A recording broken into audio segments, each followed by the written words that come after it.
खबर ले गोवर्धन गिरधारी। तुम बिना मोरी कौन खबर ले गोवर्धन गिरधारी।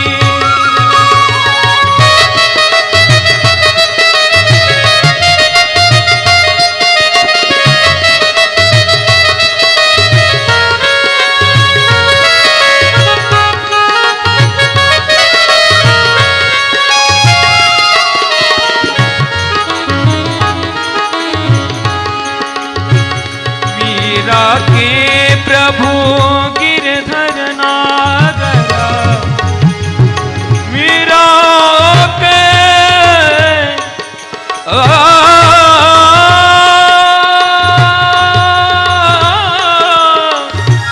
मीरा के प्रभु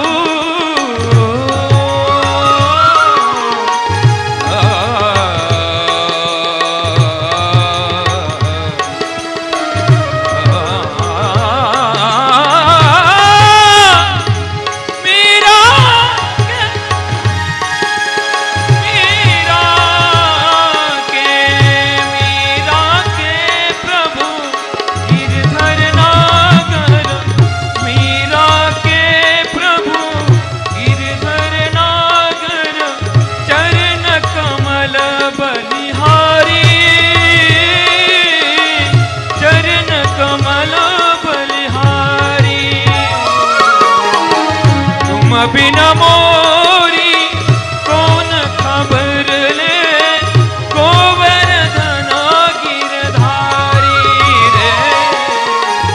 तुम बिना मोरी कौन खबर ले गोवर्धन गिरधारी।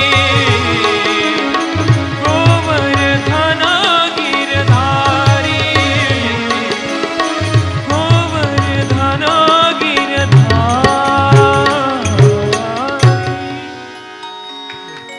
बोलो कन्हैया लाल की जय। बोले वृंदावन विहारी लाल की।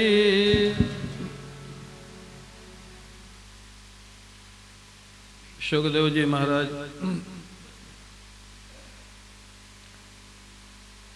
आगे भगवान की अन्य बाल लीलाओं का वर्णन करते हुए कहते हैं, एक बार की बात है, एकदा गृहदासीषु यशोदानंद गेहिनी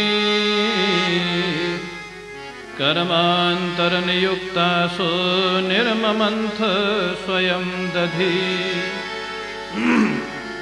एक बार की बात है, यशोदा मैया कन्हैया के लिए दधि मंथन कर रही, माखन निकालने के लिए। स्वयं निर्ममंथ। महाराज जी कहते हैं स्वयं, क्यों? यशोदा मैया स्वयं क्यों दधि मंथन कर रही भाई? सेविकाएं नहीं थी क्या? बोले सैकड़ों सेविकाएं थी। उनको दूसरों कामों में कर्मांतर नियुक्तासु सती, दूसरे कामों में मैया ने लगाया हुआ था, मैया ने ही लगाया हुआ था। बोले लाला के लिए स्वयं मंथन कर रही हैं। बोले ये है प्रेम का स्वरूप। हाँ, जहाँ प्रेम होता है वहाँ व्यक्ति कार्य स्वयं करता है, और जहाँ प्रेम नहीं शिष्टाचार होता है वहाँ सेवकों के जुम्मे डाल दिया जाता है। एक महात्मा बड़े एक दृष्टांत विनोद में कहते थे, बोले घर में जब मेहमान आते हैं ना, मेहमान आते हैं तो माताएं बड़े घरों में प्रायः नौकरों को बोल देती हैं ये बना देना, ये बना देना, ये बना देना, ये सारा सामान बन जाता है। लेकिन जब इन माताओं का अपना भाई आता है तब तब नौकर बनाते हैं कि स्वयं बनाती हैं? फिर ये है हमारा स्वयं। तो जहाँ प्रेम होता है ना, जब प्रेम होता है तो व्यक्ति स्वयं काम करता है, और जहाँ शिष्टाचार होता है वहाँ सेवकों से कराया जाता है। इसलिए स्वयं निर्ममंथ। यशोदा मैया स्वयं लाला के लिए मक्खन निकाल रही, और क्या कर रही हैं? पहले माखन निकालते समय लाला की बाल लीलाओं का गुणगान कर रही, गाती जा रही हैं और मंथन करती जा रही। शरीर से लाला की सेवा, मन से लाला का स्मरण और वाणी से लाला के लीलाओं का गान। मन, वाणी, कर्म तीनों लाला से जुड़े हुए हैं। यही भक्ति का पूर्ण जीवन। दधि मंथन कर रही हैं यशोदा मैया। उनके जो बालों में महाराज मालती के पुष्प लगे हुए थे, वो दधि मंथन करते समय शरीर हिल रहा था। पुष्प गिर के नीचे आ रहे थे, चरणों में गिर रहे थे। जीव गोस्वामी जी कहते हैं, मानो पुष्पों ने जब मैया की दशा देखी, लाला का इतना प्रेम है मैया के जीवन में, तो पुष्पों ने सोचा हमारा स्थान मैया के अब सिर में नहीं है, मैया के चरणों में हमारा स्थान है। इतने जो कृष्ण प्रेमी है उसके सिर में रहने का हमारा अधिकार नहीं, इसलिए पुष्प गिर रहे, चरणों में आ रहे। हाँ? इस समय कन्हैया 3.5 वर्ष के हो चुके। कन्हैया प्रातःकाल जग गए, पलंग पर बैठ करके रोने लग गए। हाँ? जैसे बालकों का स्वभाव होता है, उठ करके रोएंगे। किस लिए रोएंगे? कि मैया आ जाए, रोना सुन करके। उद्देश्य वही होता है। मैया ने देखा बच्चों का स्वभाव है, थोड़ी देर रोएगा, चुप हो जाएगा, माखन निकाल लें, 5-10 मिनट शेष है, माखन निकाल लूँ फिर जाऊंगी।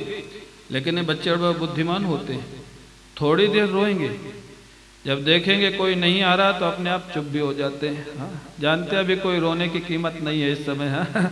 अभी रोने से कोई फायदा नहीं। भगवान कृष्ण भी चुप हो गए और रोना बंद करके पलंग से कूद पड़े, दौड़ के मैया के पास पहुंच गए। ताम स्तन्न कामः। हमारे महाराज जी कहते हैं, देखो जो अकाम परमात्मा है, पूर्ण काम परमात्मा है, आज मैया के प्रेम के वशीभूत होकर के स्तन्य काम हो रहा है। हाँ? ये है भक्ति का प्रभाव। पूर्ण काम आप्त काम परमात्मा आज दूध पीने की इच्छा है उसके हृदय में, स्तन्य काम।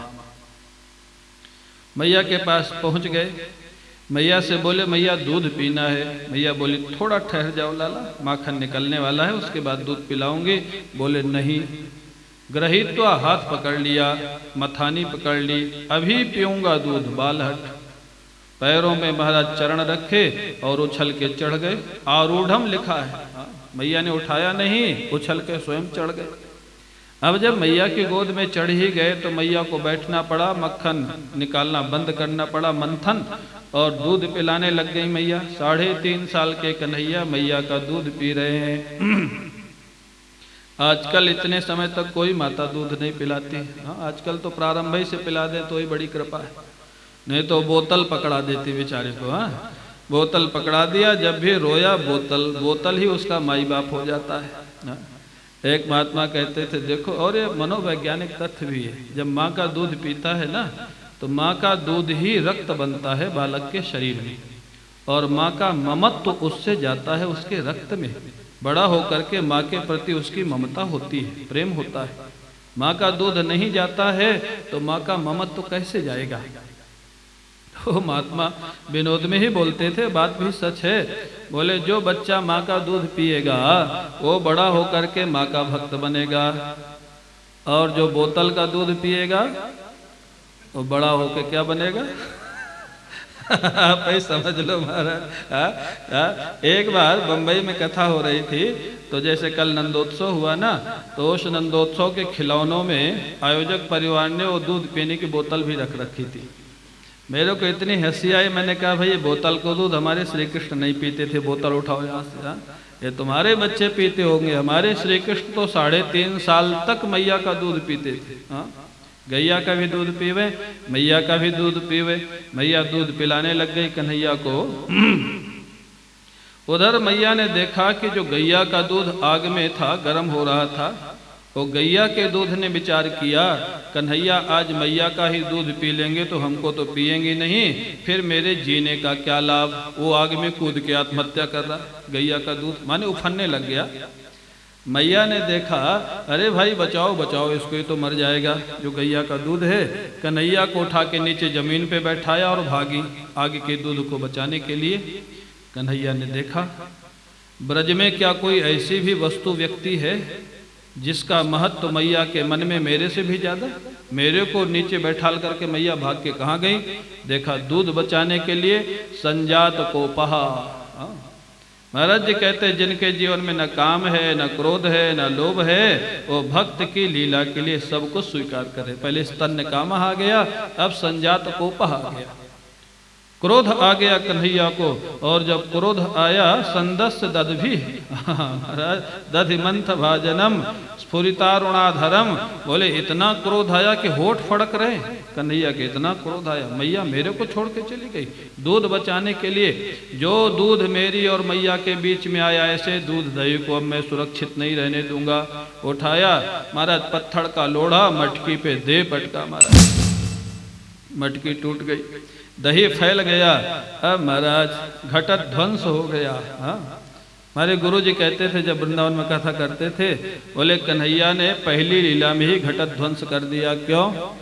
बोले वो समझ गए कि अगर घटत ध्वंस नहीं करेंगे तो घटपट की खटपट करने वाले यहाँ भी आ जाएंगे। हाँ, घट को ही खत्म कर दो तो घटपट की खटपट ही बंद हो जाएगी।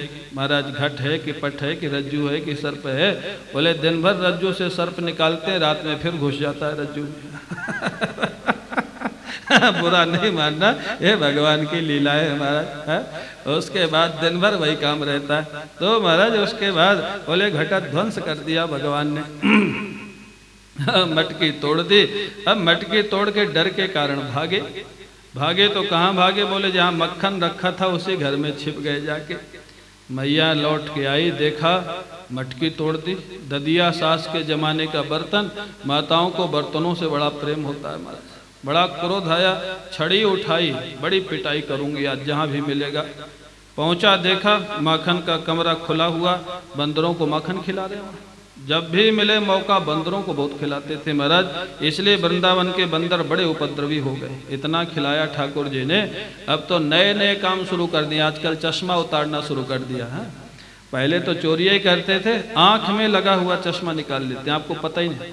जो वहाँ के जानकार लोग हैं ना, हमेशा 2 चश्मा लेके जाते हैं, हमेशा कब निकाल ले कोई पता नहीं। मैंने कहा भाई बंदरों ने नया काम क्यों सीखा? एक महात्मा बोले बंदर कहते हैं वृंदावन में ओरिजिनल दृष्टि से देखो, चश्मे से मत देखो। हाँ वृंदावन में जो है ना, आपने जो शुद्ध दृष्टि है उसी से देखो यार। तो महाराज ये बंदर बड़े उपद्रवी, बंदरों को माखन खिला रहे थे। बंदर भागे उछल करके। मैया ने देखा कन्हैया माखन खिला रहा बंदरों को, वहां मटकी तोड़ के आया। जैसे छड़ी लेके पीछे आई, कन्हैया भी भागा। अब कन्हैया आगे आगे, मैया पीछे पीछे। गोकुल की गलियों में एक नई लीला हो रही। आगे आगे कन्हैया, पीछे पीछे मैया। सारी गोपियां घरों से निकल के बाहर खड़ी हैं, कन्हैया और मैया आगे आगे भाग रहे हैं दोनों। एक गोपी ने कहा, अरे मैया काहे को मार रही है लाला को? बोले मटकी तोड़ा है और अकारण तोड़ा है। क्यों तोड़ा है? कन्हैया को पूछी, कन्हैया तो मैया बहुत क्रोध में, तुम्हारी कोई सहायता करें? बोले हाँ हाँ करो, कोई अंधेरा कमरा हो तो बताओ हमको, मैं छिप जाऊं। हाँ अंधेरा कमरा बता दो, क्योंकि मेरा भी रंग वैसा ही है, कमरे में अंधेरे में मिल जाएगा, पता नहीं लगेगा।